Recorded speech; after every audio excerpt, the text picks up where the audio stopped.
O ano nangyayari dito? Bakit knockdown tong isa? Nagtapang-tapangan ang payat naman. Umiral na naman yung init ng ulo mo, no? Huwag mo naman saktan tong aso natin. Ano ka ba? Sino na lang ang kikilos dito kung mababali ang mga buto nito? Naku, mag-isip ka naman. Mapapakinabangan pa natin tong batan to eh. Wala talagang kwenta yung lumalabas sa bibig mo. Makalis na nga, baka mapatay ko pa yung hinayupak na yan. Taon 2008. Masbate. Mainit ang sikat ng araw nang tumigil ang sinasakyang tricycle ng mag-asawang sina Manuel at Jinky sa tapat ng isang maliit na sari-sari store. Bumaba sila doon, bitbit ang kanilang mga bagahe, at pagkatapos ay sinuyod ng tingin ang buong paligid. Saan ba banda rito ang bahay ng tiyahin mo, Manuel? Hindi ko rin alam eh. Matagal-tagal na rin kasi mula nung huli akong pumunta rito. Bukod pa ron, medyo malaki na rin ang pinagbago ng lugar, ng mga daanan, at higit sa lahat, dumami ng kabahayan. Pero huwag ka mag-alala, nag-reply na sa akin si Manang Inday. Pupuntahan niya raw tayo rito, kaya maghintay na lang muna tayo ng ilang minuto. Buti na lang may tiyahin ka na matutuluyan natin dito, no? Kung wala, baka magtitiis na naman tayo sa buwan ng upa. Tapos, kung hindi makakapagbayad, ipagtatatapon na naman ng landlady ang mga gamit natin sa kalsada. Ang masasabi ko lang, medyo maayos-ayos ang mga paupahan dito sa Masbate. Kumpara dun sa inupahan natin sa Siquijor. Bukod pa ron, mababait at mapapakiusapan ng mga tao rito. Kaya huwag kang mag-alala. Hindi na natin dadanasin yung mga panggigipit ng landlady o nino man. Magbabagong buhay na tayo rito. Malayo sa ingay at higit sa lahat, walang mapanghusgang mga mata. Siya nga pala, nagugutom ka na ba? Gusto mo bang kumain muna? May nagluluto ng barbecue ron sa unahan. Baka gusto mo. Busog pa ako eh.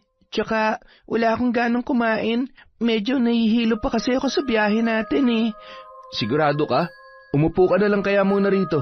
Ibibili kita ng candy para mawala na rin yung nararamdaman mong pagkahilo. Pinaupo ni Manuel si Jinky sa isang mahabang upuan sa gilid lamang ng tindahan, tsaka binilhan ng candy at tubig. Galing pa sila sa Siquijor, bumiyahe ng napakalayo para lang matakasan ang mapait nilang karanasan doon. Mga mapapait na alaala at higit sa lahat ang mapanghusgang mga mata. Napahinto sa pagtingin-tingin sa paligid ang dalawa nang mamataan ang isang matandang babae na kumakaway papalapit sa kanila. Nakasuot yon ng bulaklaking bestida habang bitbit ang mahabang sandok. Manuel, anak, ang laki-laki mo ng bata ka. Ikaw na ba yan, ha? Wala pa rin po talaga kayong pinagbago, Manang Inday. Ang ingay-ingay niyo pa rin, ang sigla, at higit sa lahat, walang kupas ang ganda. Abay, siyempre, pumuti lang tong buhok ko sa ulo, pero yung ganda ko, hindi nagbabago. Tingnan mo, paklapak. Pwede pang ipanlaban sa Miss Universe. Naku, bumanat pa. Di ba kung beauty queen ka, dapat mabilis kang kumilos? Subukan nga natin. Paano ba? Ay, oo. Tumakbo nga kayo mula rito papunta ron. Tingnan natin kung pwede pa talaga kayong ipanlaban sa Miss Universe. Ay, yun lang ang problema. Masakit ang tuhod ko ngayon. Pas muna tayo sa Miss Universe na yan. Sus, wala naman pala kayo eh. Kung hampasin kaya kita nitong sandok ko, makita mong bata ka. Biro lang, kayo naman. Tumaas na naman kaagad ang BP nyo. Ang gusto ko lang naman pong sabihin ay mas bagay sa inyo Miss Masbate kaysa sa Miss Universe. Kasi wala maganda rito sa Masbate, kayo lang. Yun po yun.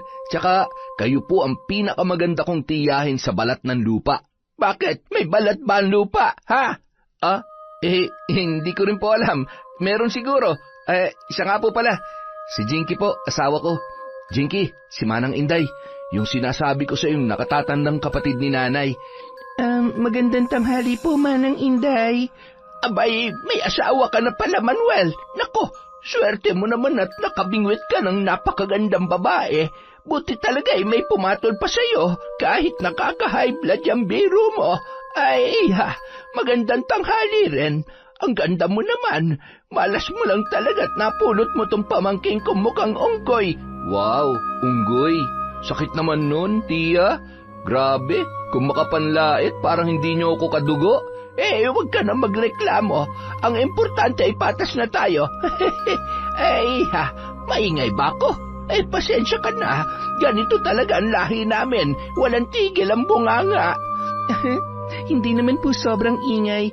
Para lang pong pag-aari nyo na itong buong lugar dahil sa lakas ng boses ninyo. Nako, masanay ka na. Ganito lang talaga kami.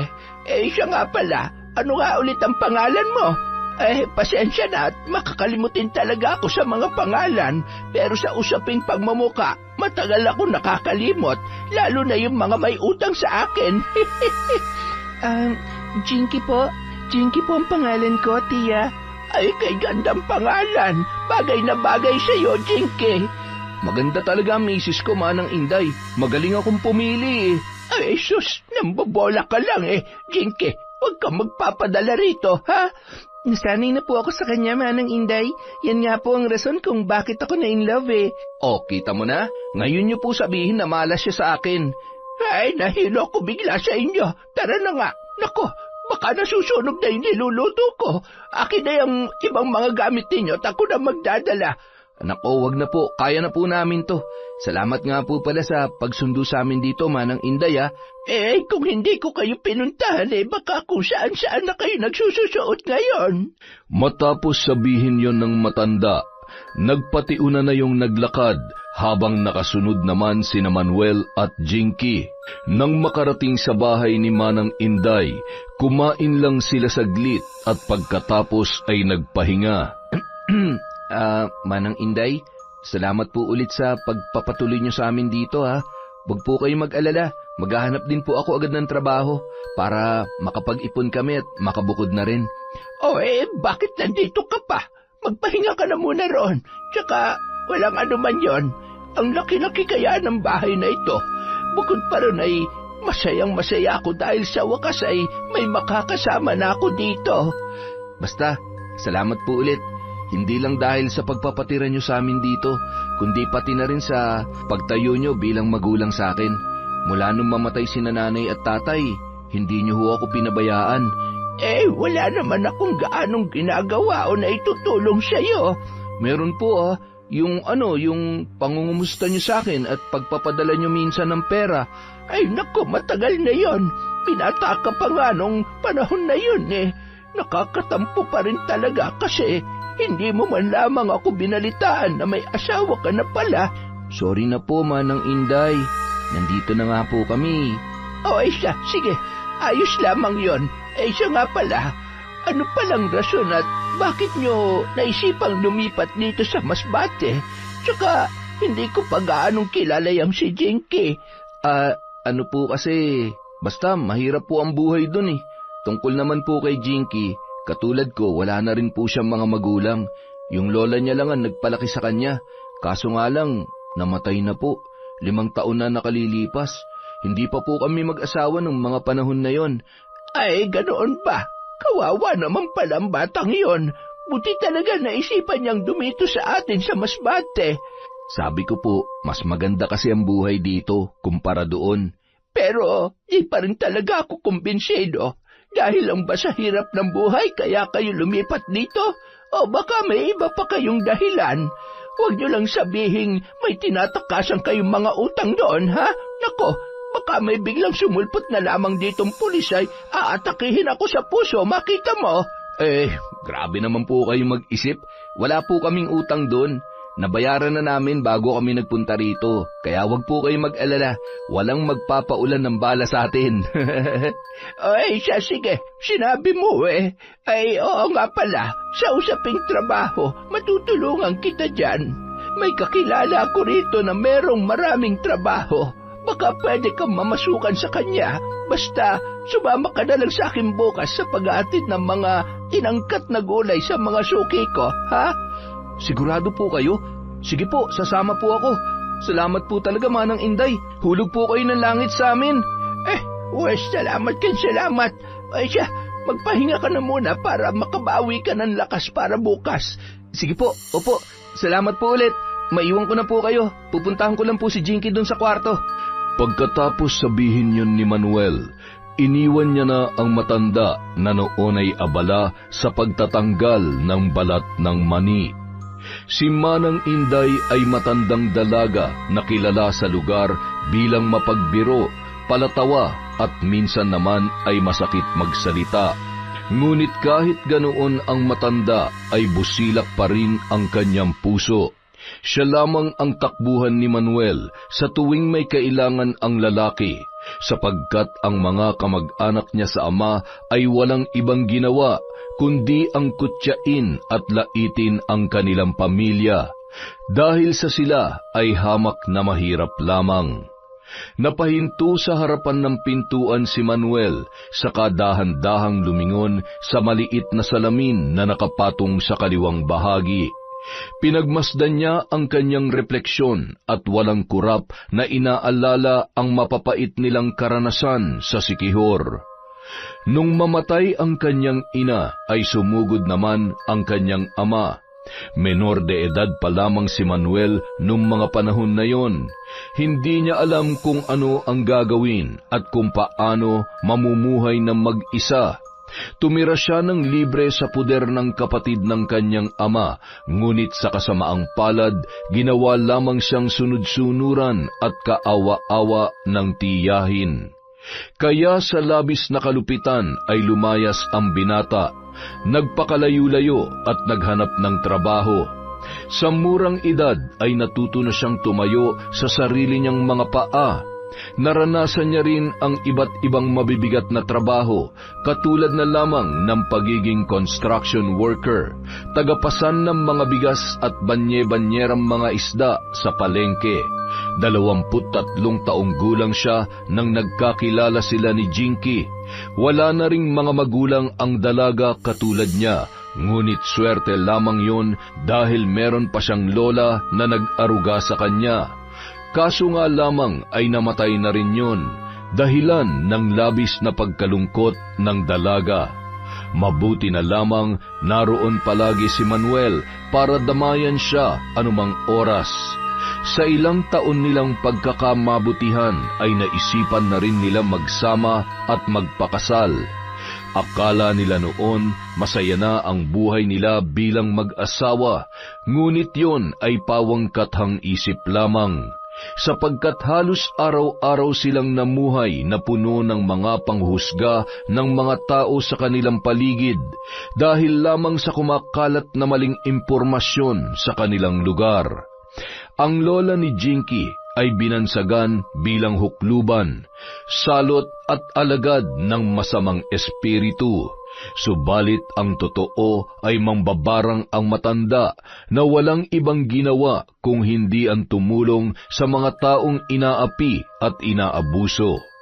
Ngunit sa mata ng mga taong hindi naniniwala, nagpakalat ang mga yon ng mga maling paratang at usapin, dahilan ng pagiging ilag ng mga tao sa maglola at maging kina Manuel at Jinky. Manuel? Hoy Manuel, ayos ka lang? Ha? Sorry, may iniisip lang ako. Sigurado ka? Kanina ka pa kasi tulala dyan sa harapan ng salamin eh. Ano, may problema ba? Naalala ko lang kasi yung mga naranasan natin dun sa Siquijor. Ano ka ba? Kalimutan na natin yon. Ang importante ngayon, malaya na tayong nakakakilos at gawin ang mga bagay na gusto natin. Hindi tulad nun na, konting galaw lang, ginagawa na ng ibang interpretasyon ng mga tao. Hindi ko maiwasang maalala eh. Nagtanong kasi si Manang Inday tungkol sa kung bakit biglaan ang paglipat natin dito sa Masbate. Nagtanong din siya tungkol sa'yo. Oh, anong sagot mo? Sinabi mo bang ginigipit tayo ng mga tao rin sa Siquijor? Sinabi mo bang apo ko ng isang mambabarang? Hindi, wala akong sinabi sa kanya tungkol dyan. Tsaka, hindi ba nandito tayo para magbagong buhay at mamuhay ng payapa? Kaya, mas mabuting walang nakakaalam para iwas na rin sa tsismis. Ayos yan. Ay, siya nga pala, kailan ka maghahanap ng trabaho? Sabi sa akin ni Manang Inday, sasama raw ako sa kanya bukas dahil may kakilala raw siya na pwede kong pag-applyan ng trabaho. Sama rin ako. Pwede ba? Oo naman. O siya. Ano, nagugutom ka na ba? Hindi, busog pa ako. Lumabas lang talaga ako para hanapin ka. Bigla ka na lang kasing nawala eh. Nakaidlip lang ako saglit. Pagmulat ko, wala ka na. Naku, namiss mo ba ako kaagad? Aminin mo. Baliw, nahabnoy ka na namang kausap. Grabe, wala pa tayong isang araw rito, nahawa ka na kaagad kay Manang Inday. Sakit mo na rin magsalita. Biro lang naman yon. Ito talaga napaka-OA. I love you. Sus, may I love you pa. Pero tinawag naman akong OA. Pakis nga. Yun, tamis ah. I love you too. Basta wag ka ng loko-lokong kausap pa. Tara na sa loob, magpahinga na muna tayo. Pahinga talaga? Pagkatapos noon, nagpatiuna nang pumasok sa kwarto si Jinky, habang nakangisi naman si Manuel na nakasunod sa kanyang asawa. Sa balkonahe naman, nakangiting pinakikinggan ni Manang Inday ang biruan at tawanan ng dalawa. Masaya siya sapagkat may kasama na rin siya sa bahay at tila napawi na rin ang kanyang kalungkutan sa loob ng mahabang panahon. Kinabukasan, pagkatapos mag-almusal ay umalis na rin sina Manuel upang ihatid ang isang sako na naglalaman ng mga gulay na inangkat ng isa sa mga suki ni Manang Inday. Nang maihatid na nila yon, saka naman sila nagpunta sa kakilala ng matanda. Tao po, Sherisko, nandyan po ba kayo? Paulit-ulit na banggit ni Manang Inday, sabay pindot ng doorbell. Habang sina Manuel at Jinky naman ay kamot-ulong naghihintay lamang sa isang gilid. Kanina pa po tayo. Baka wala pong tao, Manang. Balik na lang tayo bukas o di kaya ako na lang ang pupunta rito. Tutal, kabisado ko naman na po yung daan. Hindi, maghintay lang muna tayo ng ilang minuto. Baka nandyan lamang siya sa loob, hindi lang tayo naririnig. Nag-aalala lang naman po kasi ako sa inyo. Tingnan niyo po, ang init-init tapos wala pa kayong tigil sa kakasigaw dyan. Baka kung mapano kayo, Manang Inday. Sus, sanay na ako sa init, kaya tumahimik ka dyan. Magsasalita pa sana si Manuel, ngunit naagaw ang kanilang atensyon sa papalapit na sasakyan. Paulit-ulit yung bumubusina. Ilang minuto lang ay lumabas na sa kotseng yon ang isang matanda na nakasuot ng pormal na kasuotan habang nakangiti na lumapit sa kanila. Inday, anong ginagawa niyo rito? At saka, sino itong kasama mo? Pamangkin ko po, si Manuel at asawa niya si Jinky. Magandang araw po, sir. Magandang araw din, iho. Iha. Oh, Inday, ano nga ulit yung kailangan mo? At saka, may dala ba kayong mga gulay dyan? Ang sarap kasing humigop ng sabaw mamayang hapon. Sinadya po talaga namin kayong puntahan dito, sir, para sana humingi ng pabor kung ayos lamang po sa inyo. At sa usaping gulay po, meron tayo dyan. Nakareserba na ito para sa inyo. Abay, yan ang gusto ko sa iyo eh. O siya, ano bang pabor yun? Ay teka, halik kayo, pumasok kayo. Doon tayo sa loob mag-usap. Matapos yun sabihin ni Isko, agad niyang binuksan ang gate. Dahan-dahan namang pumasok sina Manuel na noon ay walang tigil sa pagmamasid sa paligid at sa malaking bahay na nasa kanilang harapan. Nang makapasok sa loob, agad silang inasikaso ng isang katulong na kung pagmamasdang mabuti ay bagong gising pa lamang dahil sa tila magulo ang buhok nito. Kaya pala wala nagbubukas sa atin kanina pa. Tulog pa pala yung maid. Tingnan mo, may muta pa. Ay nako, yung bibig mo talaga. Itiko mo yan, baka marinig ka. Biro lang naman. Pero totoo naman yung sinabi ko, di ba? Tumahimik ka na sabi. O Inday, ano ang pabor yung sasabihin mo? Manghihiram ka ba ng puhunan? Ay, hindi po, sir. Kaya po kami nandito ay para sana mag-apply ng trabaho. Hindi po ako ang magtatrabaho kundi itong si Manuel. Baka naman po pwedeng kunin niyo siya bilang trabahador ninyo. Kahit ano pong trabaho, kayang-kaya po niyan. Abay, oo naman. Teka, saan ba kita pwedeng ipasok, iho? Ano ba?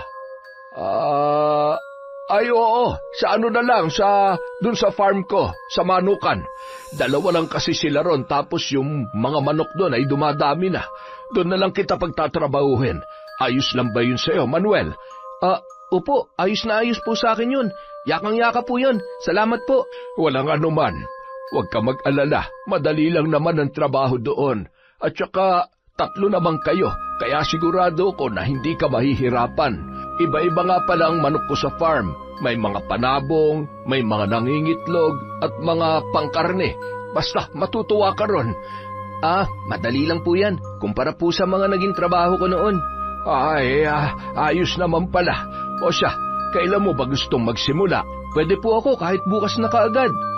Sige, puntahan mo na lang ako rito pagkatapos mo mag-agahan. Ihahatid kita sa unang araw ng trabaho mo para na mangganahan ka. At para rin maipakilala kita sa magiging mga kasama mo roon. Naku, maraming salamat po talaga. Ang bait niyo po, sobra. Pagpalain po nawa kayo ng Diyos. Salamat din. Basta, sigurado bukas na ha. Baka kasi magbago pang isip mo. Yung sahod pala kada buwan ko ibinibigay. Ayos lang po. Salamat po na marami, Sir Isko. Ilang beses ka nang nagpasalamat. Baka maging santo na ako niyan. Kahit na nakakarindi ay uulitin ko pa rin ang sinabi ni Manuel. Maraming salamat po, Sir Isko. Wala yun, Inday. Sabi ko naman sa'yo, lumapit ka lamang sa akin kapag may kailangan ka. Lagi ko huyang tinatandaan. Siya, aalis na po pala kami. Salamat po ulit, lalo na po sa merienda. Walang anuman. Mag-iingat kayo. Tsaka, Manuel, kita tayo bukas, ha? Tumango lamang si Manuel bilang tugon at nagpakawala ng malapad ng ngiti. Saka sumunod kinaman ng Inday papalabas. Kinabukasan, maagang gumising at nag-agahan ang lalaki. Pagkatapos ay nagmamadaling pumunta kina Isko. Bit-bit ang isang maliit na bag na naglalaman ng mga gamit na inihanda pa ni Jinky para sa kanya. Nang makarating sa mansyon ng magiging amo, ay namataan niya kaagad ang matanda sa may balkonahe, habang sinisipat ang kanyang kinatatayuan. Manuel, akala ko hindi ka na darating. Ano, kumain ka na ba, ha?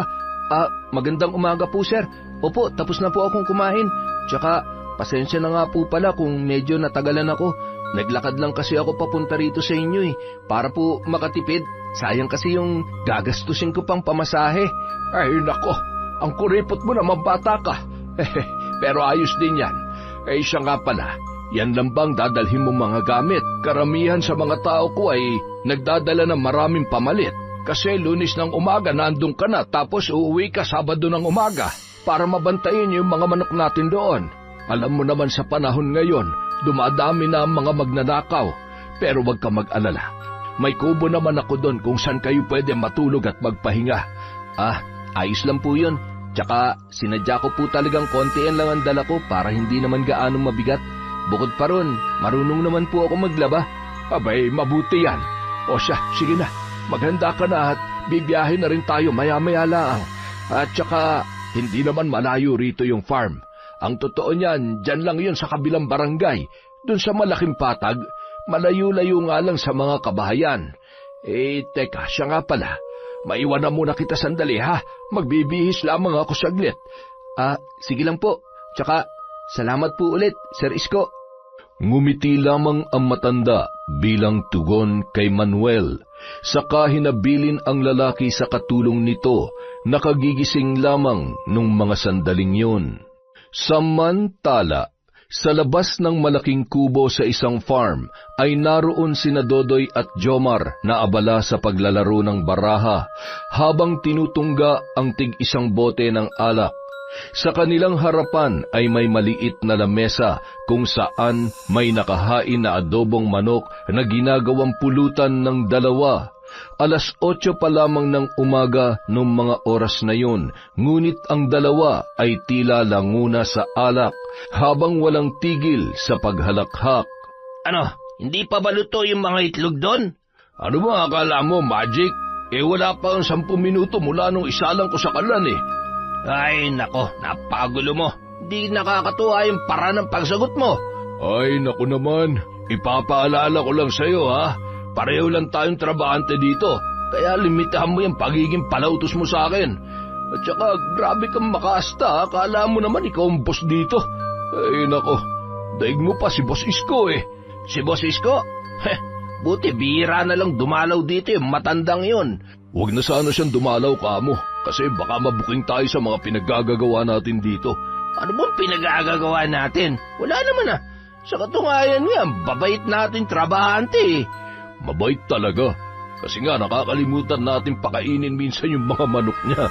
Bukod pa ron, binibili lang naman natin ng alak yung kita sa mga itlog eh. Ginagawa rin natin pulutan yung mga manok niya. At hindi lang yun, ang sarap nitong tambayan natin kasi malayo sa mga kabayan. Walang istorbo. Oh, di ba ang responsable natin? Pero dapat doble ingat pa rin kasi hindi natin alam. Baka bigla na lang sumulpot yung iskong yon. Kaya ikaw, lakayan mo yung mga mata mo ha. Mas malaki ang mata mo, kakasyabu. Kaya ikaw magbantay. Oo nga pala, may natira pa bang pera mula sa kita sa mga itlog at karne ng manok? Baka kasi pag hinalaan na tayo ni boss eh. Ano ka ba? Baka nakakalimutan mo matalino ako. Kayang-kaya kong lusutan yan. Marami pa sanang sasabihin si Jomar, ngunit natigilan siya nang matanaw ang sasakyan ni Isko sa di kalayuan. Papasok yun sa farm na ikinagulat ng dalawa. Uy Jomar, lagot na. Anong lagot na? Tulungan mo ako iligpit ng mga to.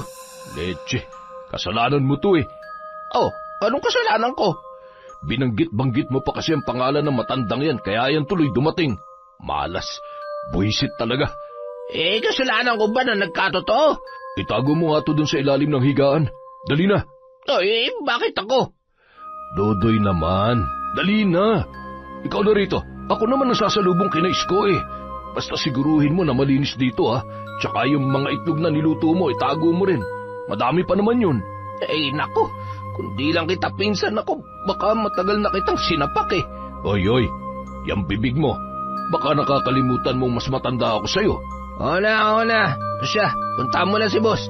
At saka, libangin mo muna para malinis ko na maayos to rito. Tinapik na lamang ni Jomar ang balikat ni Dodoy bilang tugon. Saka mabilis na nilapitan ang sasakyan ng kanilang amo na noon ay kakahinto lamang sa kanilang garahehan. Ilang segundo lamang ay lumabas na ng kotse si Isko kasama ang bagong tauhan na si Manuel. Magandang umaga po, boss. Oh, Jomar, magandang umaga rin. Si Dodoy nasaan? Nandun po sa kubo, may kinuha lang saglit. Napadalaw po kayo. Kukunin niyo na po ba yung pera na buwan ng kita natin dito? Ay, hindi pa. Nagpunta lang talaga ako rito para ipaalam at ipakilala sa inyo si Manuel, ang magiging bago niyong kasama. Nag-apply siya ng trabaho sa akin kahapon at naisip ko na dito ko na lamang siya ilagay para may katulong na kayo ni Dodoy. Ganun po ba? Mabuti naman po. Oo, siya Manuel. Siya si Jomar, ang magiging kasamahan mo rito. At saka, Jomar, siya naman si Manuel. Sana'y turuan mo siya ng mga gawain at pasikot-sikot dito, ha? Makakaasa po kayo, boss. Manuel, ilang taong ka na ba? 27 po, Manong. Ano ba yan? Anong Manong? Nako, nagmumukha naman akong matanda niyan eh. Kuya Jomar na lang, mas maayos pa. At saka, 40 anyos pa lang naman ako. Mukha lang matandang tingnan pero binata pa ako. Sorry po, Kuya Jomar. Ikinagagalak ko po kayong makilala. Ikinagagalak din kita makilala, Manuel. O siya, Jomar. Ikaw nang bahala kay Manuel, ha? Huwag niyo siyang pabayaan dito. Makakaasa po kayo, boss. Mabuti. Sige na, aalis na ako. Hindi na ako magtatagal at meron pa akong kailangang asikasuhin. Sige po. Mag-iingat po kayo sa biyahe, boss. Salamat. Manuel, tumawag ka lang sa akin kapag may kailangan kayo, ha? Opo, Sir Isko. Salamat po uli sa paghatid sa akin dito. Nang makaalis ang matanda, ay naiwan naman sina Manuel at Jomar na tinatanaw ang papalayong sasakyan ni Mang Isko. Leche, buisit talaga oh. Ano po yun, Kuya Jomar? Ay, wala. Ang sabi ko, sumunod ka sa akin dun sa kubo. Magsasalita pa sana si Manuel, ngunit masamang tingin lamang ang ipinukol sa kanya ni Jomar.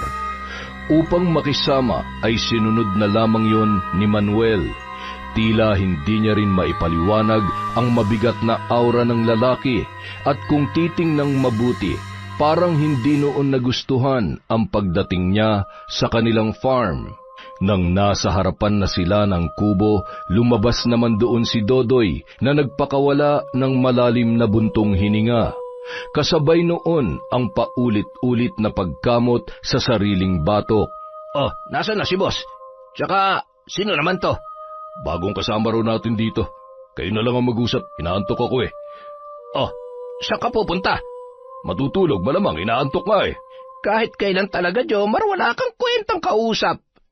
Marami pang pinagsasabi si Dodoy, ngunit tinalikuran lamang siya ni Jomar. Habang si Manuel naman ay kunot noong napatingin sa dalawa, inaamin niya sa kanyang sarili na nakaramdam siya ng pagkabastos sa mga asal na ipinakikita ng dalawa niyang makakasama. O anong tinitingin-tingin mo dyan? Magtrabaho ka na. Di ba trabaho ang pakay mo rito? Oh, etong galon. Painumin mo ng tubig yung mga manok. Tsaka yung mga itlog, timbangin mo. Yung magkakaparehas ng size, ilagay mo sa isang tray. Ano, kuha mo? Mawalang galang na po, Manong. Kakarating ko lang kasi. Hindi ko pa po alam ang mga pasikot-sikot at gawain dito. Pwede niyo po ba akong turuan? Anong turuan? Magpapainom ka lang ng manok, mahirap ba yun sa'yo? Tsaka, anong manong? Bata-bata ako pa kaya para tawagin mo ako ng ganyan. Ay, ganyan po kasi yung nakasanayan kong tawag sa mga nakatatanda sa akin. Pasensya na po kayo. Ayaw ko na ganon. Ano akala mo sa akin, chuper sa jeep? Naku ng teting, umiinit ang ulo ko eh. O siya, Kuya Dodoy na lang ay tawag mo sa akin. Ikaw, ano ba ang pangalan mo? Manuel po, Kuya Didoy. Anong Didoy? May lahi ka bang bingi, ha? Dodoy ang pangalan ko. Ay, sorry po. Magkasintunog po kasi pero pwede po bang magpatulong muna ako sa inyo? Kahit ngayong unang araw ko lang po. Huwag po kayong mag-alala, madali naman po ako matuto. Ay, nako. Sige na nga. Sumunod ka sa akin. Tsaka yung gamit mo, ilagay mo na lang dyan sa lamesa. Nakakaya kasi sa'yo kung bibit-bitin mo pa yan doon. Tanging pagtango lamang ang isinagot ni Manuel at marahang ngumiti. Nang mailapag niya na sa lamesa ang bag, ay saka naman siya patakbong sumunod kay Dodoy na noon ay mabilis na naglakad, papunta sa kulungan ng mga manok. Tinuruan siya ng lalaki sa lahat ng kanyang gagawin, mula sa pagpapainom, pagpapakain, pagturok ng mga gamot, at maging sa pagsasaayos ng sukat ng mga itlog. O ano? May tanong ka pa ba? Kung may tanong ka pa, tanong mo na. Basta wag lang yung paulit-ulit, ha? Wala na po akong tanong, Kuya Dodoy. Salamat po pala. Walang kwenta yung salamat na yan. Ang gawin mo na lang, dahil bago ka, ikaw ang bahala rito sa buong linggo. Ikaw ang kikilos. Basta, lahat-lahat, para madali mo matutunan. Ako po lahat ang gagawa ng mga itinuro ninyo? Hindi mo ba naintindihan? Ay, pasensya na po, pero ano po kasi, ang dami pong mga manok na pansabong, tapos itong mga itlog pa. O ano, aangal ka ba? Kung ayaw mo magtrabaho, umuwi ka na lang sa inyo. Total, hindi ka naman namin kailangan dito ni Jomar. Ay, wala po, ayos lang po sa akin. Pasensya na po talaga, Kuya Dodoy. Sige na. Ayos na tayo. Basta sundin mo na lang yung mga inutos ko, para wala tayong problema. Opo. Matapos sabihin yun ni Manuel, sinimulan niya ng pakainin ang nasa 50 pirasong mga pansabong na manok, maging ang mga inahin at pangkarne na nasa lagpas 500 ang dami. Pagkatapos noon, pinainom niya pa yon ng tubig. Binilang niya rin ang napakaraming itlog at inilagay lahat sa tray. Akala ko magiging madali ang trabaho ko rito, pero mas madali pa pala nung nasa construction ako. Kasi doon may katulong ako. Hindi tulad dito na nakakangalay sa kamay tapos wala pang kausap. Unang araw pa lang pero nakakapagod ng sobra. Kaya ko ba to? Makakatagal kaya ako rito? Buti sana kung maganda yung trato ng mga kasamahan ko. Kaso unang araw pa lang, parang inaabuso na ako. Bulong na lamang ng lalaki sa sarili, saka tiningnan ang dalawang kasamahan na noon ay kumakain na ng pananghalian, habang siya naman nagtsatsaga sa pagbibilang ng mga itlog. Huminto muna siya sa ginagawa at nilapitan sina Jomar. "Oh, tapos ka na ba ron?" Hindi pa po, Kuya Jomar. Babalikan ko na lang po yun mamaya. Kakain lang po ako saglit. Ay nako, naubos na namin yung kanin. Magluto ka na lang ng para sa'yo at saka kumuha ka na lang dun ng itlog para ulam mo. Oh, ano tinitingin-tingin mo dyan? Gusto mo bang ako pa magluto para sa'yo, ha? Hindi po. Ako na po. Kayang-kaya ko po yun. Gano'n naman pala eh. Di kumilos ka na. Bawal ang kukupad-kupad dito, Manuel. Siya nga pala. Pagkatapos mong kumain, lagyan mo ulit ng tubig yung painuman ng mga manok. Tapos siguruhin mo ring tama ang pinaglalagyan mo ng mga itlog, ha? Opo, Kuya Jomar. O siya, sige. Umalis ka na sa harapan ko. Nang makaalis si Manuel sa harap ng dalawa, wala namang tigil sa paghalakhak si Dodoy, habang nakatingin kay Jomar na pinipigilan ang pagtawa. Silang dalawa ay magpinsan na parehong iniwanan ng mga asawa dahil sa kanilang pagiging mabisyo. Nakita lang sila ni Isko sa kalsada noon na nagiinuman. Mabait ang matanda, kaya tinulungan niya sina Jomar at Dodoy para makapagtrabaho sa kanya ng makapagbagong buhay at makapagsimula ring muli. Kaya dahil sa pagiging mabuti ni Isko ay magwawalong buwan na ang dalawa sa farm. Ngunit sa kabila ng kabutihang yon ay ang bisyo pa rin nila ang nangingibabaw. Ayos din pala kasama ang batang yun, no? Tingnan mo, parang tuta. Sunod-sunuran lang sa atin. Kanina medyo uminit ang ulo ko nung malamang may bago tayong kasama rito eh. Pero ngayon, ang masasabi ko lang, pwede palang gawing katuwaan ng batang yun. Ang saya nga kasama eh, parang aping-api eh. Walang hiya ka kasi. Oh, bakit ako? Ikaw nagsimula, nag-utos dyan. Pero ayos din yung ginawa mo. Jomar, paano kung magsumbong yan kay Boss Isko? Di yan. Sino ba siya para paniwalaan ng matandang yun? Tsaka huwag kang mag-alala. Tayong matagal dito, kaya sigurado kung tayong pakikinggan ni Boss Isko. Pero paano kung umalis siya? Di wala na tayong paglalaruan. Di umalis siya. Mabuti rin yun para walang sagabal sa atin dito. Ay, siya nga pala. Bumili ka nga ulit ng alak. Medyo nabitin ako kanina eh. Bigla na lang kasing dumating yung buwisit na yan kasama yung uugod-ugod mong boss. Hanip ka rin talaga.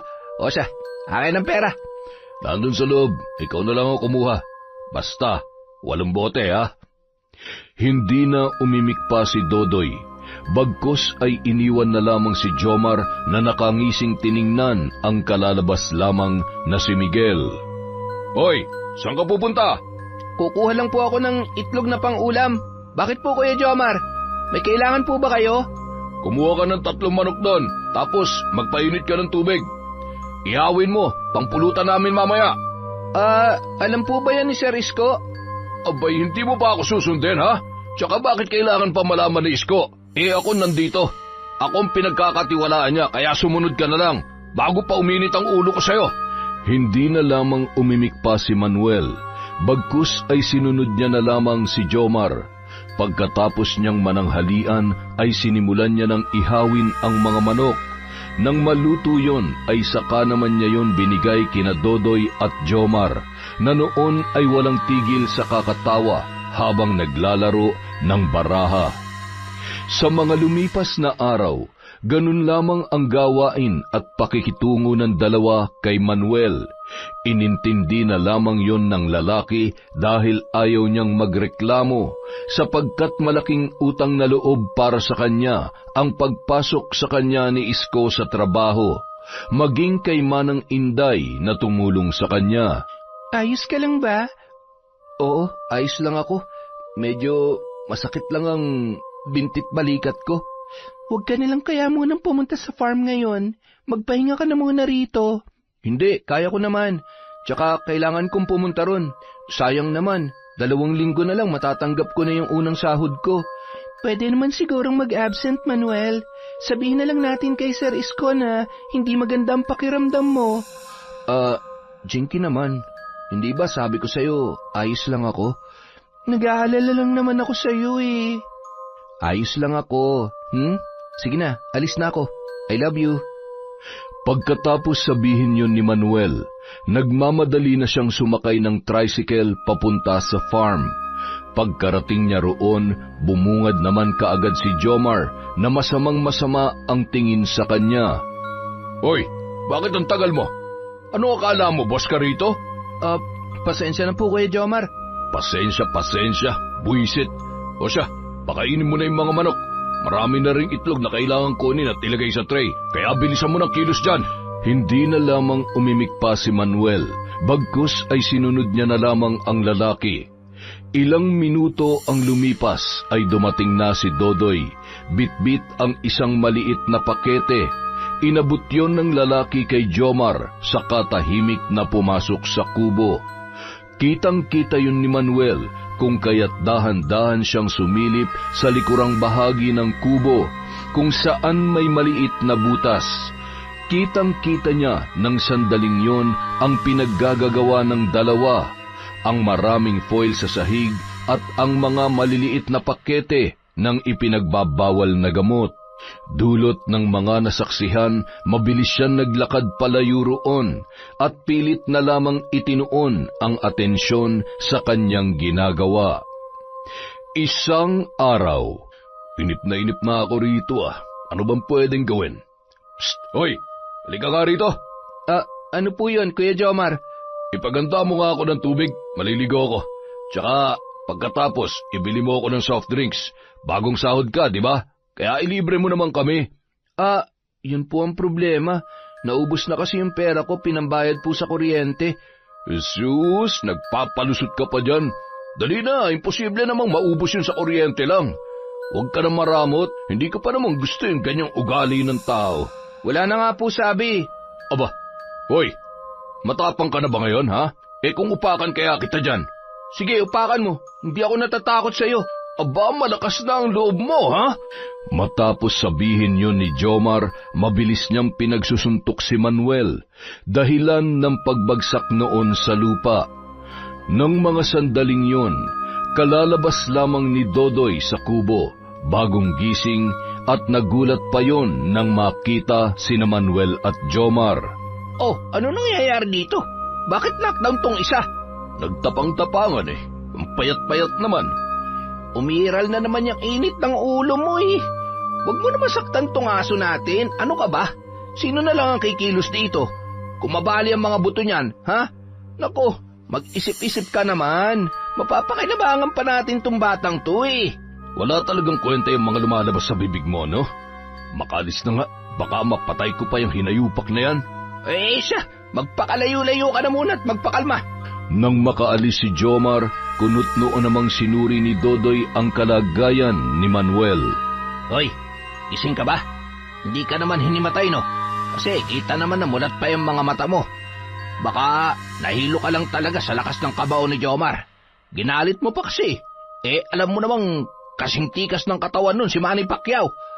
O ano, ayos ka lang ba, ha? Tumayo ka na dyan. Dahan-dahang tumayo ang lalaki at saka paika-ikang naglakad papalayo. Binangga niya pa si Dodoy na noon ay nakangising nakaharang sa kanyang daraanan. Naisin man niyang huminto na lang sa pagtatrabaho ay hindi niya naman magawa sapagkat malaki ang utang na loob niya kay Isko at unti-unti na rin siyang pinagkakatiwalaan noon. Hindi rin niya kayang magreklamo dahil sa ayaw niya ng gulo. Alam ni Manuel na sa oras na magsumbong siya sa matanda ay maaari pa yung ikalala ng sitwasyon at ang mas matindi pa, baka lalo siyang pagmalupitan ni na Jomar at Dodoy. Sa mga lumipas na araw, ganoon pa rin ang mga pangyayari sa loob ng farm. Sunod-sunuran pa rin siya sa magpinsan. Hindi na lamang siya umiimik sa tuwing nag-uutos ang dalawa upang hindi sasaktan ng mga yon. Isang umaga. Hello, Manuel. Ang tagal mo sumagot Ilang ulit na rin kitang tinatawagan. Pasensya na po, Sir Isko. Hindi ko po kasi narinig yung ringtone ng cellphone. Kaya ayun, hindi ko po nasagot yung tawag ninyo. Ayos lang. Siya nga pala, nasaan ka ngayon? Pauwi po ako sa amin. Bakit po? Dumaan ka muna rito sa bahay. May pag-uusapan tayo. Opo, sige po. Ibababa ko na muna po itong tawag. Kita na lang po tayo dyan. Matapos sabihin yun ni Manuel, pinatay niya na ang tawag at ibinalik ang atensyon sa kalsada. Ilang minuto lang ay huminto na ang sinasakyan niyang tricycle sa harapan ng gate ni Namang Isko. Nakaabang na rin doon ang matanda na malapad ang pagkakangiti nang siya ay makita. Sir Isko, sorry po kung natagalan ako. Ano po yung pag-uusapan natin? Doon na tayo mag-usap sa loob. Kumain ka na ba? Hindi pa nga po eh. Nagkape lang po ako sa farm kasi balak kong sa amin na lang kumain pagka-uwi. Maraming ulam dyan. Ipagbabalot kita mamaya. Dalhin mo sa inyo. Tatanggapin ko po yan. Salamat po ng marami, Sir Isko. Walang anuman. O siya, sumunod ka na sa akin. May ipapakita ko sa iyo.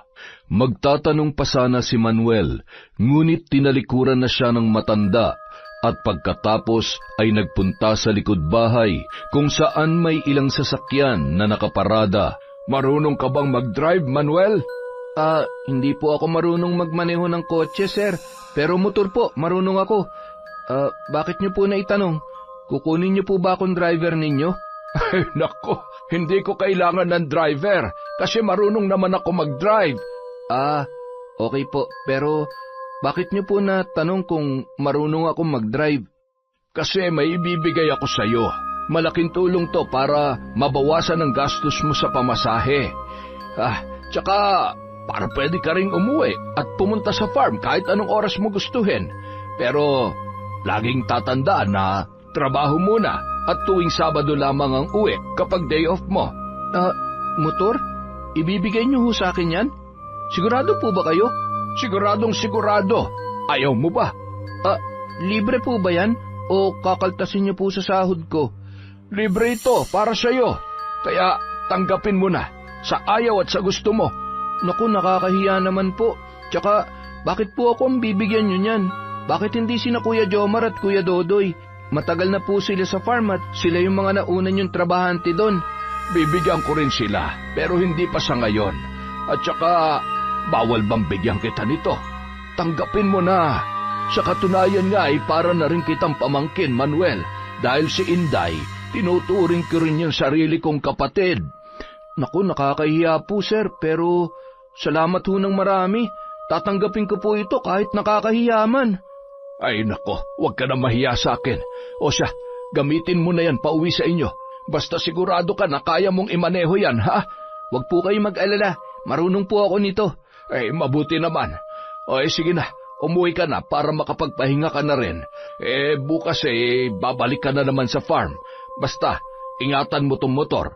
Tumawag ka na lang sa akin pag merong problema. Opo, maraming salamat po talaga, Sir Isko. Pagpalain po kayo nawa ng Diyos. Walang anuman. Mag-iingat ka pa uwi. Tanging pagtango na lamang ang sinagot ni Manuel bilang tugon sa sinabi ng matanda. Masaya niyang pinaandar ang motor nung mga sandaling yun at walang kupas naman ang kanyang pagngiti hanggang sa siya ay makauwi. Kaninong motor yan? Sa akin. Maganda ba? Huwag ka nga magbiro ng ganyan. Kanino nga yan? Akin nga. Binigay sa akin ni Sir Isko. Sigurado ka?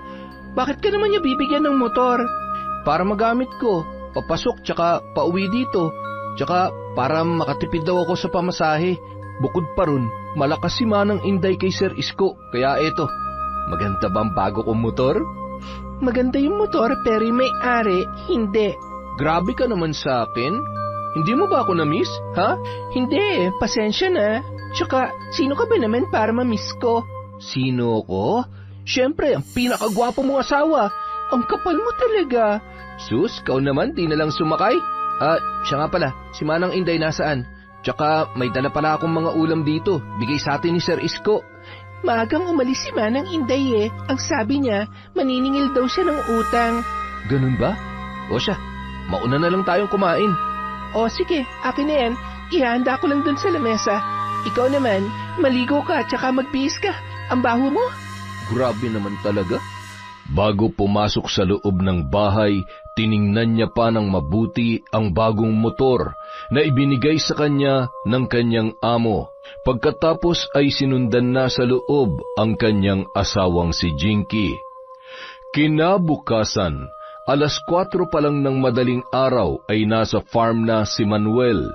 Pinarada niya ang motor malapit sa may kubo sa ilalim ng malaking puno ng mangga at tinakpan yon ng tarpaulin para hindi mainitan kung sakaling sumikat ng matindi ang araw. Ganadong-ganadong magtrabaho si Manuel nung umagang yon. Hindi rin mawala-wala sa kanyang muka ang napakalapad na pagngiti. Naging inspirasyon niya ang motor upang mas lalo pang sipagan ang kanyang pagtatrabaho. Samantala, "Uy, Dodoy, maglaga ka nga ron ng itlog. Damihan mo, ha?" Inak ng teteng naman talaga, kagising ko lang, nag-uutos ka na kaagad. Sa malamang, sino bang uutusan ko? Wala rito yung tuta natin. Hintayin na lang natin, dadating din yon. Anong hintayin? Gutom na ako. Dali na, magluto ka na ron. Ikaw na magluto, ikaw na gugutom eh. Aba, huy, Dodoy, baka nakakalimutan mong... Mas matanda ka sa akin? Naku, tigil-tigilan mo na nga ako, Jomar. Kabisado ko na yung mga linyahan mong yan eh.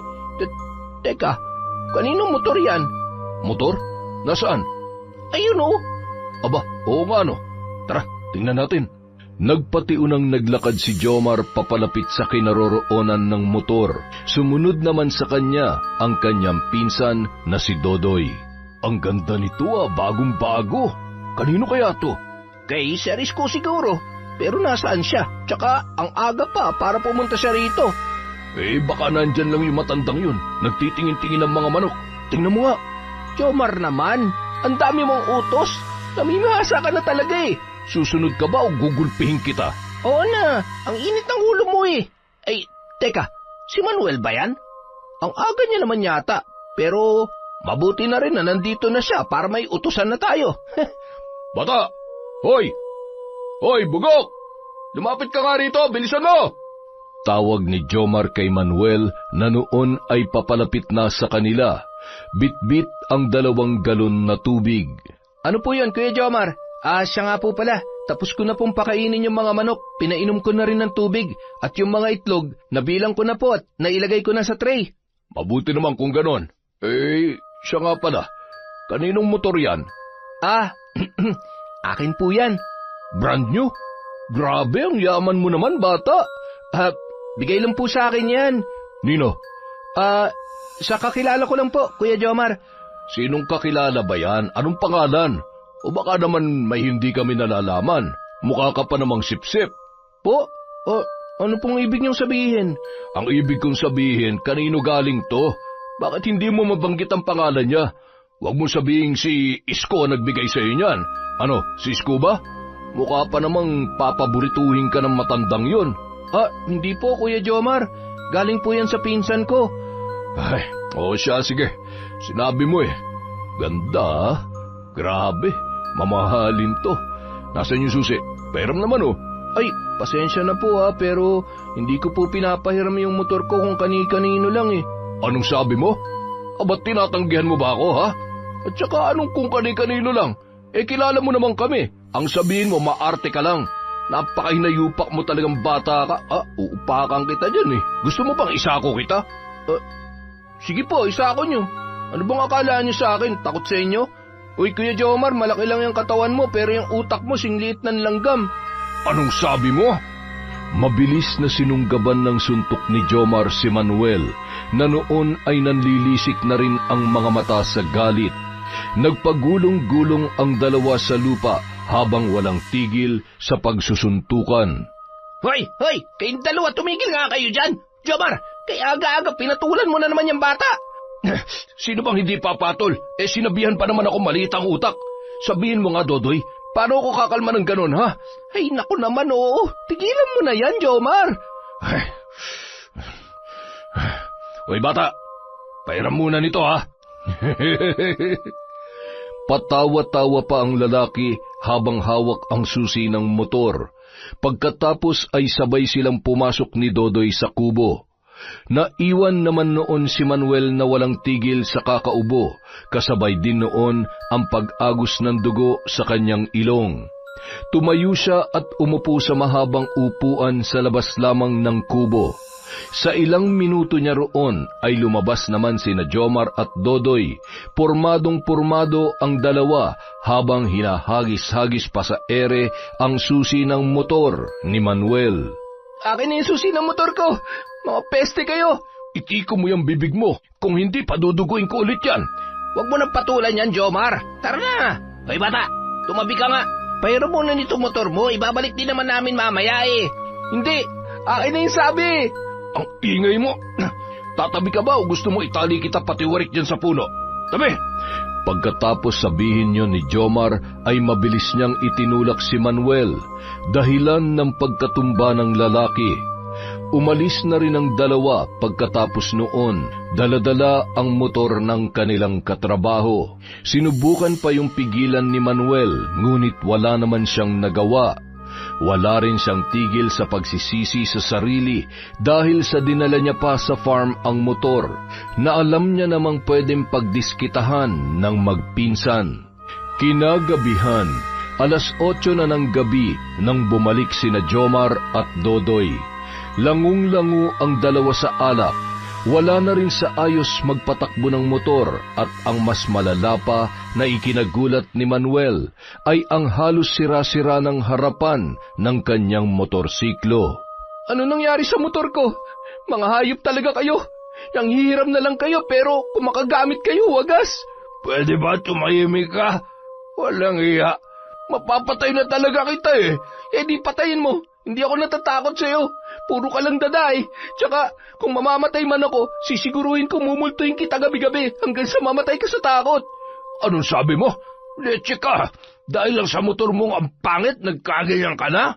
Napakatapang mo naman. Halika't subukan natin yung tapang mo. Tingnan ko kung makaparag ka pa, ha? Pagkatapos sabihin niyo ni Jomar, agad-agad niyang hinablot si Manuel at pinagsusuntok. Sumali na rin si Dodoy na humahalakhak pa habang tumutungga ng alak. Hoy Dodoy, kumuha ka nga ng sako doon sa loob. Tsaka maghanap ka rin ng pantali para hindi na ito makawala pa. Ano? Papatayin mo talaga yan? Ano pa nga ba? Hinamon ako eh. Yan ang gusto ko sa'yo, pinsan eh. Wala kang kinatatakutan. Humahalakhak na pumasok sa kubo si Dodoy at ilang segundo lang ay lumabas ng muli. Bitbit ang sako at pantali. Pinagtulungan nilang igapos si Manuel na nung mga oras na yon ay nanghihina na. Hinampas pa nila ng bote ang lalaki dahilan ng pagkawala ng malay noon.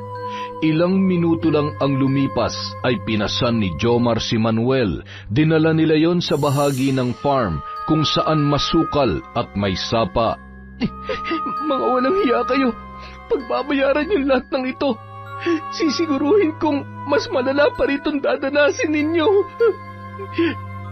Oy, Jomar. Buhay pa pala to eh. Hayaan mo. Mamamatay din yan mamaya. Bago nila ipasok sa sako ang lalaki, ay pinaso pa nila yun ng sigarilyo. Nang masigurong hindi na makagalaw, ay pinagtulungan nila yung ilagay sa loob ng sako. Saka inihagis sa may tubig. Pagkatapos noon ay humahalakhak silang umalis at hindi na nilingon pa ang kalunos-lunos na nangyayari kay Manuel. Samantala, sa isang madilim na bahagi ay naroon ang isang matandang babae na napatakip sa kanyang bibig matapos masaksihan ang ginawa ng dalawang kalalakihan sa isang kaawa-awang lalaki. Nang masigurong wala na ang mga yon, saka naman siya lumabas sa kanyang pinagtataguan at mabilis na nilapitan ang naaanod na sako. Kinuha niya yon saka tinulungang ilabas doon si Manuel. Pagkatapos ay tinanggal niya rin ang tali sa kamay at paa nito. Diyos ko, iho, naririnig mo ba ako? Ha? Tulungan niyo po ako. Parang awa niyo na po. O siya, sige. Kaya mo bang tumayo? Ang sakit po ng binti ko. Ay nako, sino ba ang mga yon? Bakit nila ginawa to sa'yo? Tsaka, anong pangalan mo? Taga saan ka? Manuel po ang pangalan ko, taga kabilang barangay. Pwede niyo po ba akong tulungan? Ang sakit po ng katawan ko. Inakay ng babae patayo si Manuel, saka yung dinala sa kanyang kubo sa di kalayuan. Ginamot, pinagpahinga at binihisan niya ang kaawa-awang lalaki. Kinabukasan, hapon na nang siya ay magising. Hindi niya maigalaw ng maayos ang katawan sapagkat marami yung sugat. Marami ring halamang gamot ang nakapatong doon at ang mas ikinabahala niya ay ang tila pananakit ng kaliwang mata. Hindi niya maibukayon dulot ng pagkakabugbog mula sa boteng inihampas sa kanya ni na Jomar at Dodoy. Oh, gising ka na pala. Mabuti naman. Ay nako, pinakaba mo ako kagabi, iho. Kayo po bang nagligtas sa akin? Oo, sa katunayan ay nandun ako kagabi dahil nangunguha ko ng mga kahoy na panggatong para ibenta ko. Tapos bigla ko na lamang narinig ang tawanan ng dalawang lalaki sa di kalayuan. Bihira lamang ang napapadpad doon, kaya sa kuryosidad, sinundan ko kayo kagabi. Kaya ayun, nakita ko kung ano ang nangyari. Maraming salamat po. Kung hindi dahil sa inyo, baka bangkay na ako ngayon, na nagpapalutang-lutang na lamang dun sa ilog. Walang anuman, iho. Maaari ko po bang malaman ang pangalan ninyo? Nora. Nora ang pangalan ko. Salamat po ulit, Ate Nora. Utong ko po sa inyong buhay ko. Wala yun, Manuel. O siya, kumain ka na. Pagpasensyahan mo na't malunggay lang ang ulam natin, ha? Hindi ko kasi kayang bumili ng karne. Ayos lang po ito. Maraming salamat po talaga. Aabutin na sana ni Manuel ang maliit na mangkok, pero pinigilan siya ni Nora. Sinubuan siya ng babae at pagkatapos ay pinagpahinga. Gustuhin niya mang umuwi, ngunit hindi niya magawa dahil nahihirapan siyang tumayo at hindi siya makapaglakad ng maayos. Makalipas ang ilang araw, nasa kubo lamang siya ni Nora hanggang sa makabawi na siya ng lakas. Nais niya mang tawagan ng tiyahin at asawa ay hindi niya magawa dahil naiwan sa farm ang kanyang cellphone. Bukod pa ron, wala ring cellphone si Nora na maipapahiram sa kanya. Sabado na po kasi bukas, kailangan ko na pong umuwi. Baka po mag-alala yung asawa ko at saka yung tiyahin ko. Sige, bukas ihahatid kita sa inyo. Sigurado ka bang kaya mo na? Yang kaliwang mata mo, kailangan mo yung ipa-check up. Pakiramdam ko po, bulag na yata itong kaliwang mata ko. Pero wag po kayo mag-alala. Ang mahalaga po ay buhay ako. Paano naman yung binti mo? Parang nabali na yata ang buto niyan. Naigagalaw ko naman po itong isa. Ang importante po talaga ay makauwi na ako sa amin. O siya, bukas, sa ngayon ay magpahinga ka na lang muna dyan. Matapos sabihin yon ng babae, iniwan niya na si Manuel na nakaupo sa kawayan na upuan habang hawak-hawak ang kahoy na ginawa niyang tungkod upang makapaglakad. Kinabukasan, 5:00 pa lang ng umaga ay nasa kalsada na sila na nag-aabang ng tricycle para masakyan. Nakatalukbong noon si Manuel upang ikubli ang pagkakakilanlan at pag-iingat din kung sakaling dumaan sina Jomar at Dodoy. Nang makarating sa bahay ni Manang Inday ay agad na nakita ni Manuel si Jinky na kalalabas lamang bitbit ang arinola. Sino po sila? Teka, Manuel, ikaw ba yan? Mahal ko. Sandali, ano nangyari sa'yo, ha? Mahabang kwento, Iha. Pwede bang sa loob na lamang natin pag-usapan? Sige po, pasok po kayo. Manuel, halika rito. Agad na inalalayan ni Jinky si Manuel papasok sa loob ng bahay. Sumunod naman si Nora na mabilis na isinarado ang pintuan. Nagulat naman si Manang Inday nang makita ang kondisyon ng kanyang pamangkin. Maluhaluhang nag-usisa ang matanda Maging si Jinky na noon ay seryoso ang muka na nakatingin sa kanyang asawa. Inilahad naman ni Nora ang mga nasaksihan mula noong una hanggang sa pagliligtas niya sa lalaki. Kinuwento rin ni Manuel ang nangyari mula sa pang-aabuso at pang-aalipusta ni na Jomar at Dodoy, maging ang pagtatangkang pagtapos sa kanyang buhay. Bakit hindi mo kinukwento sa akin ang tungkol dyan? Manuel naman, sana nagsabi ka at saka lumipat tayo rito para magbagong buhay. Pero bakit ganito? Hindi ko naman inaasahan na aabot sila ng ganun eh. Ganun pa rin yon. Sana nagsabi ka, asawa mo ko eh. Tigilan nyo na yan. Ang importante ay buhay si Manuel. Nora, maraming salamat sa pagliligtas mo sa pamangkin ko. Walang anuman yon. O siya, uuwi na ako. Manuel, magpahinga ka't magpalakas. Tsaka magpa-check up ka rin. Salamat po talaga ng marami, Ate Nora. Bago po kayo umalis, kumain ho muna kayo. Salamat, pero doon ako sa bahay mag-aagahan. Inihatid ni Manang Inday si Nora sa labas. Binigyan ng matanda ang babae ng mga gulay bilang pasasalamat sa pagliligtas nito sa kanyang pamangkin. Naiwan naman sa loob sina Manuel at Jinky na seryosong nag-uusap nung mga sandaling yun. Magbabayad yung mga hayop na yun sa ginawa nila sa'yo. Lagot sila sa akin. Makikita nila. Ha? Anong gagawin mo? Magpapakabruha. Ha? Anong ibig mong sabihin? Ipaparamdam ko sa kanila ang hagupit ng ating paghihiganti. Anong hagupit? Naguguluhan ako sa'yo. Huwag mo sabihin, babarangin mo sila.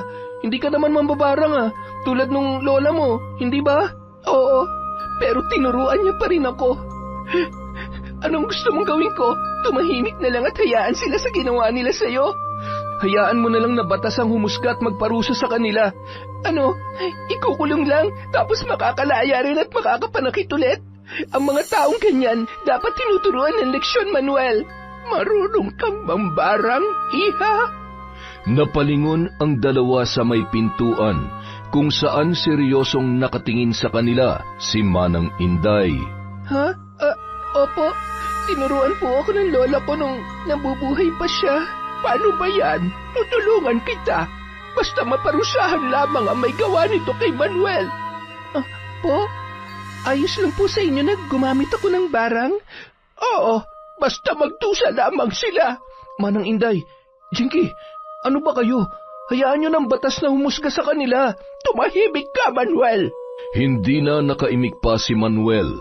Bagkus ay hinayaan ang asawa at tiyahin na mag-usap. Tumawag din si Inday kay Isko at ibinalita ang mga nangyari. Galit na galit ang matandang may-ari ng farm kina Jomar at Dodoy nang malaman ang kanilang pinaggagawa. Saan kayo pupunta? Sa lugar kung saan namumugad ang mga demonyo may gawa niyan sa'yo. Ano? Jinky, delikadong gagawin nyo. Manang Inday, makinig naman kayo sa akin, oh. Pupuntahan namin sila roon para makita kung paano sila aarestuhin ng mga pulis. Pulis? Tumawag na ho kayo ng pulis? Ako, hindi. Pero si Isko, oo. Kaya humanda na ang dalawang yon. Ay siya, tumito ka lang, ha? Sasama po ako. Hintayin nyo lang po ako. Saglit lang. Manuel naman, huwag na matigas ang ulo. Dito ka na lang at magpahinga. Hindi ka nga makapaglakad na maayos eh. Baka mapahamak ka pa doon. Sige na, magpalakas ka na lang dito sa bahay.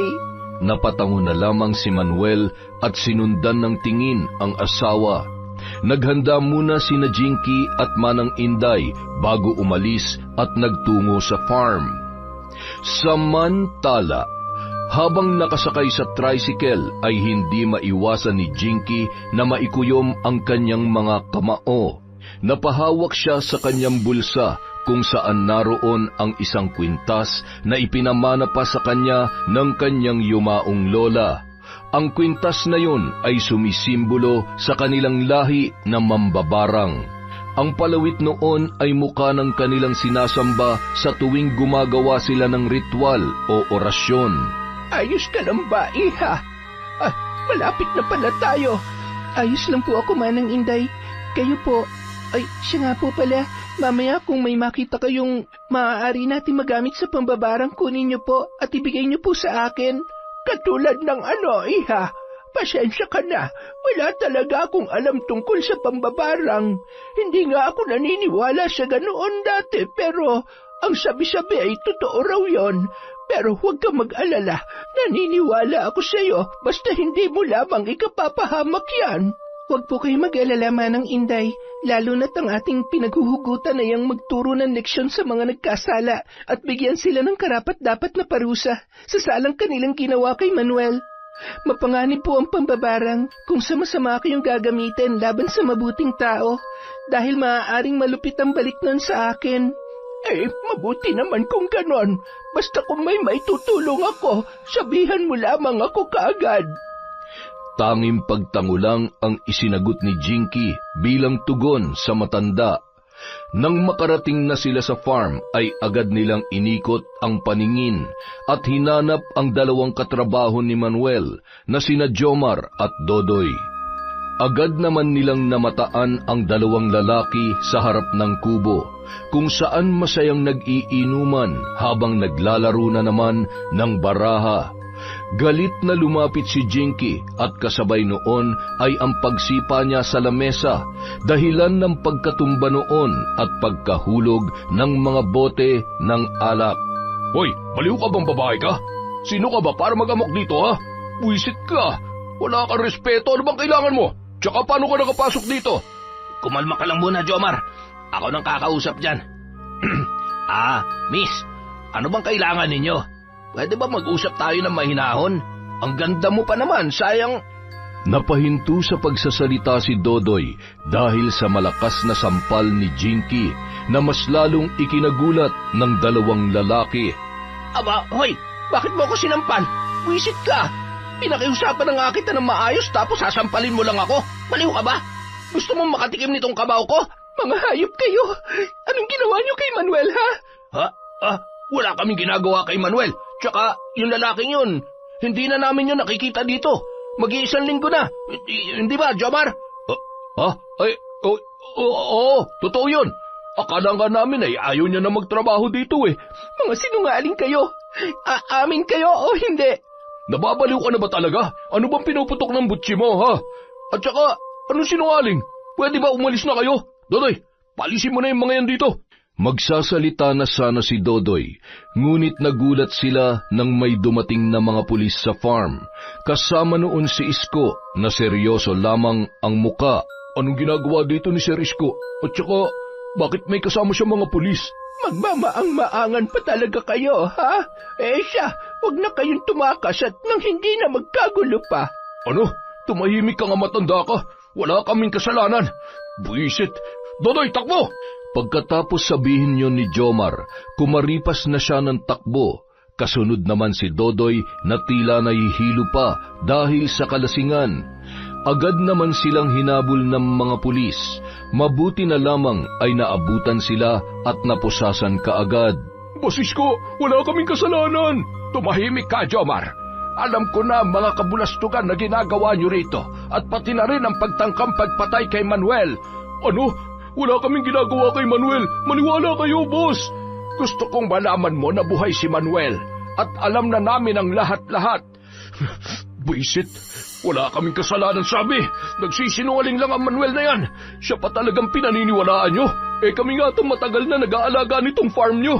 Marami pang pinagsasasabi si Jomar, ngunit nagulat silang lahat nang biglang bumula ang bibig ng lalaki. Kasabay noon ang pagsirit ng dugo sa kanyang ilong. Ganoon din ang nangyari kay Dodoy na ikinagulat ng mga kapulisan. Si Jinky naman, masama lamang ang pagkakatitig kina Jomar at Dodoy. Hawak-hawak niya nung mga sandaling yon ang kwintas na ginagamit niya sa pambabarang at ang isang bote na naglalaman ng pinong sanga ng balete, kamagong at tugas. May binubulong din siyang orasyon habang pinaparusahan ang dalawang lalaki gamit ang kanyang paningin, na noon ay may lumalabas na rin na dugo sa kanilang bibig. Ilang minuto lang ay isinaboy ni Jinky ang lahat ng laman ng bote. Pagbagsak ng mga yon sa lupa ay biglang umihip ang malamig at malakas na hangin. Sige na, dalhin niyo na ang mga yan. Pagkatapos sabihin yun ni Isko ay hinatak na ng mga pulis sina Jomar at Dodoy na ng mga sandaling yun ay nanlaban pa at pilit na kumakawala. Dahil sa pinaggagawa nila ay naiwan ng dalawa ang kanilang mga tsinelas na kinuha ni Manang Inday at inilagay agad sa bag. Si Jinky naman, kinuha ang 2 damit na nakapatong sa magkabilang upuan na sa tingin niya ay pagmamay-ari ng 2 lalaki.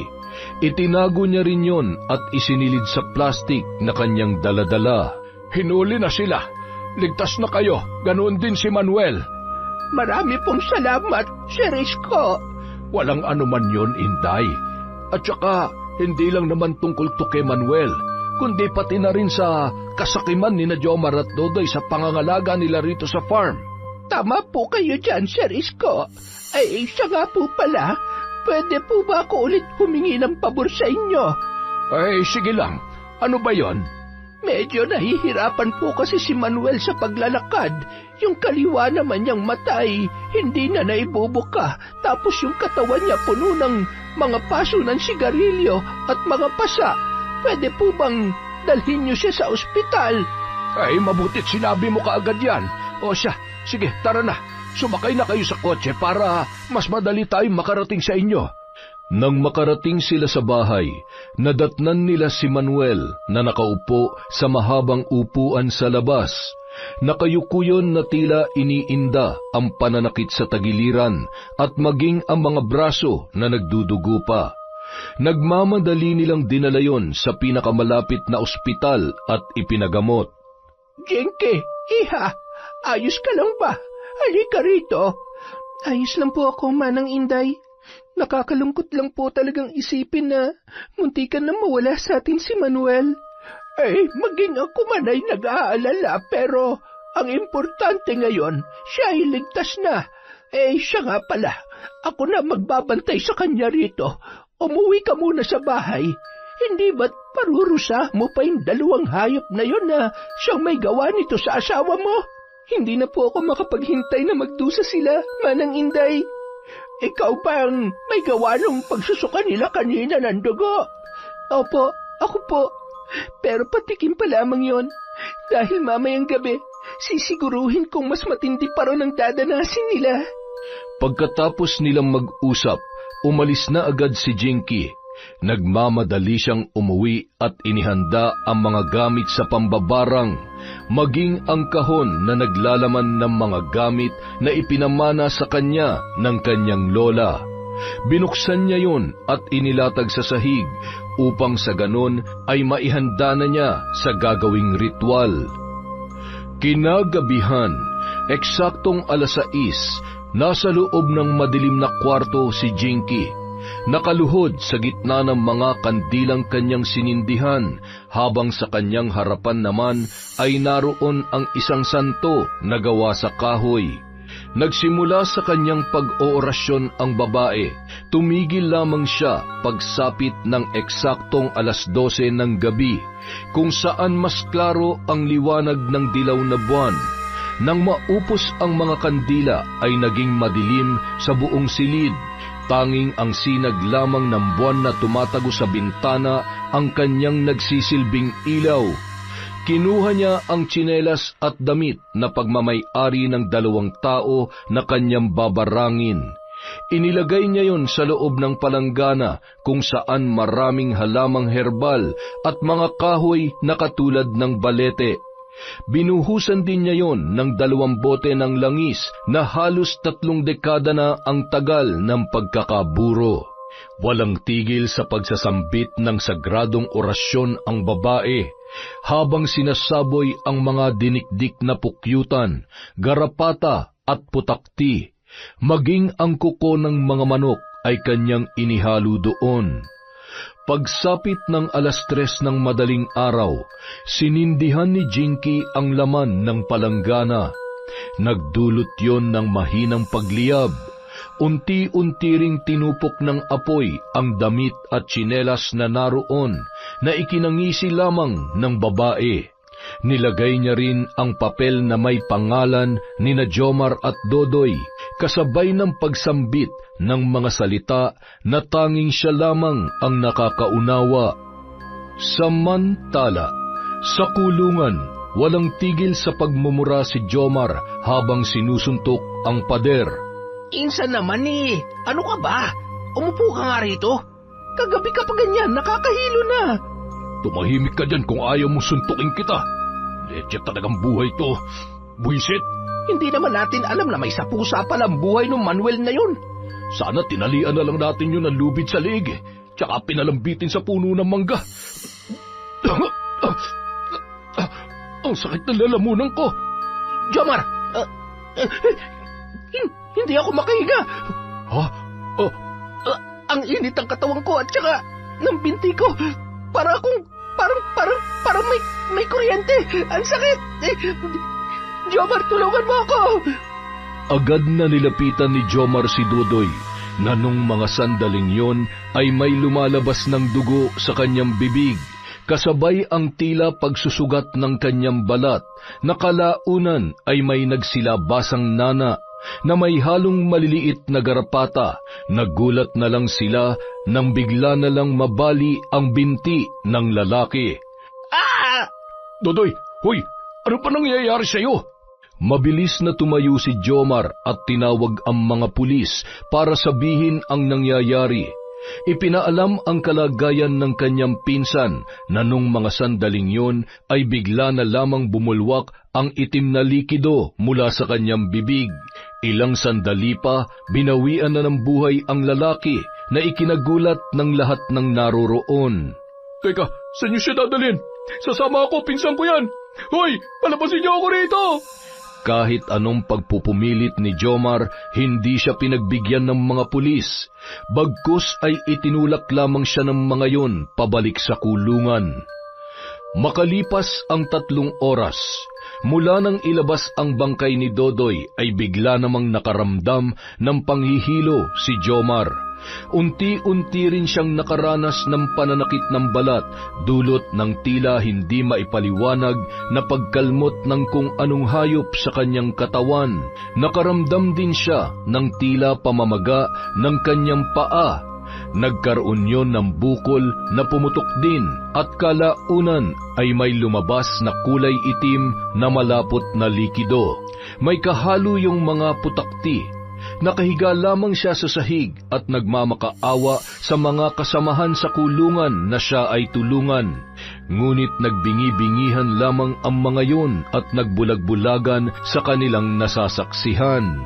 Aray, ang kate, ano to, pakiyutan? Hoy, tulungan niyo ako, mga buwisit kayo!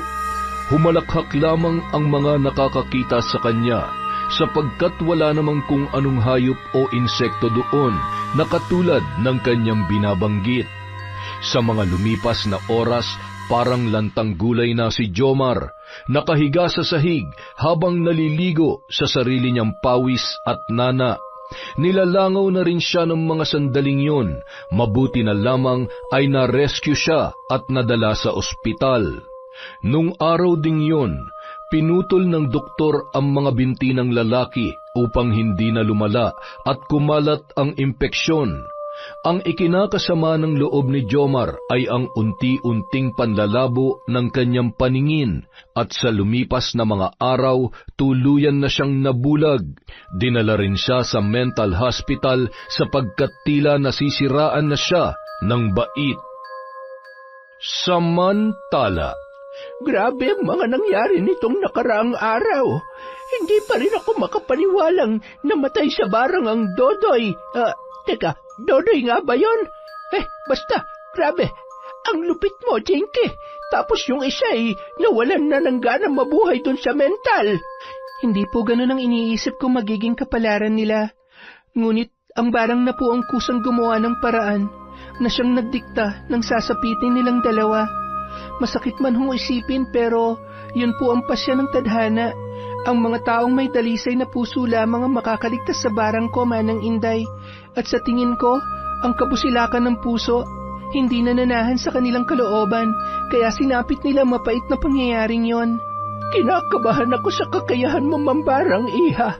natatakot ako na baka ikapahamak mo yan kapag pinagpatuloy mo pa. Hindi ko ho ito gagamitin sa kasamaan. Sa tuwing kakailanganin lang po talaga. At saka, wag po kayo mag-alala. Ibabaon ko na ang kalamang ito sa limot upang wala na masawi pa. Ay, siya nga po pala. Dadalhin ko lang po itong lugaw kay Manuel dun sa kwarto. Maiwan ko po muna kayo, Manang Inday. Tanging pagtango lamang ang itinugon ng matanda kay Jinky, kasabay ng pagtapik sa balikat ng babae. Nabulag ang kaliwang mata ni Manuel at hindi na rin siya nakalakad pa. Kung kailangan niyang lumabas at maglibot-libot ay gumagamit siya ng wheelchair bilang gabay. Mapait din ang sinapit ng lalaki dahil sa ginawang panggugulpi sa kanya ni na Jomar at Dodoy. Nagdulot din ng kapighatian sa kanya ang kawalan ng kakayahang makapaglakad. Ngunit sa tulong ng kanyang asawa at tiyahin, siya ay nagpapakatatag at lumalaban. Si Jinky binigyan ng puhunan ni Isko para makapagpatayo ng negosyo tulad ng sari-sari store. Dahil doon, may napagkukunan ng pangangailangan sa pang-araw-araw na buhay ang kanilang pamilya. Yon! Isa na naman pong malupit na kwento mula sa Kwentong Enteng. Magandang umaga po sa inyong lahat. Sana po ay nasa mabuti tayong kalagayan. Huwag po tayo masyadong magpapakapagod. Magpahinga kung kinakailangan. Alagaan po natin ang ating mga sarili. At dahil dyan, meron tayong shoutout. Wala nang masabi si Enteng. Simulan na lang po natin kay Lent TV2. Hi po kay Chris Alcantara, kay John Esa, kay Thelma Carasawa, kay Zen Messina from Amadeo, Cavite. Hi po kay Christy Gaitan, Honey Austria, Lady Dam. Shout out po kay Estelita Bagares, kay Janet Castillo, kay Edgardo Fontanilla, kay Christine Guevara, Janaya Dagison, tama po ba yung pronunciation ko? Hi din po kay Noemi from Batangas, kay Luz Biminda Rapas at mga taga-Caloocan.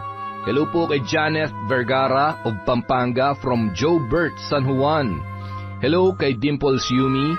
Hi kay Jasmine Vicente, kay Leng Crochet. Hi kay Rai, kay Cataleja Soto, kay OFW TikToker. Hi kay Romelyn Delfino, Sherlyn Gumansing, Lucy San Jose. Hi din po kay Marcos Balingasa, kay Mea Espiritu, Billy Ray, Jenny May, Ray Buendia from Lucy Buendia. Hi kay Cat Burglar Cutie, kay Desiree De Los Santos. Shout out kay Gay Somodio, kay Manisan Mamot Mapadtaya, kay Jessica Sobremonte, Jenny May Madriaga, Mamiliana Nalugon, Estela TV. Hi po kay Baby Dang Cordero, Alfreda Alano, Roslen Rodriguez, kay Cindy Paho, kay Mayumi Cañete, Leia Tan, Rowena Magbanwa, Catalina Bertulfo. Hi po kay My Favorite Song Collection 2, Hala Application, Owner Heart, Maki at sa anak-anakan nilang magaganda at pogi from Arius Evangelio. Hi din po kay Gab Marco Balisbis, kay Febe Ranyada, Margie Banosong, Monica Nieves, Ami Biray, kay Yasmin Bautista, kay Roda, kay Jeneline Jacobe, kay Julieta Guevara, kay Renz Jamir Apollo. Hi din po kay Janice Delphine Ramirez, kay Sheila Banjola, kay Betty Velasco, kay Mayan Colyantes at kay Len Elizaga.